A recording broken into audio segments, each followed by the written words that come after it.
gentlemen, let us begin. Shipyard Ship Repair Facility of the Year, sponsored by Bureau Veritas.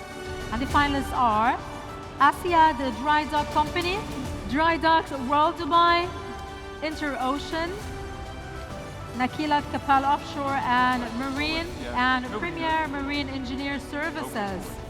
And to present the awards on behalf of Bureau Veritas is the Vice President of Marine and Offshore IMEA Zone, Mr.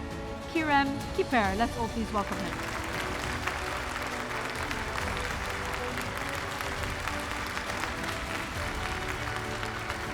Ladies and gentlemen, the winner is Drydocks World Dubai.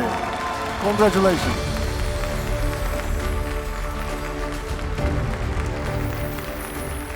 Stepping up to receive the award on behalf of Drydocks World is the VP People Department, Ms. Nouf and Alnuaimi. Well done, congratulations.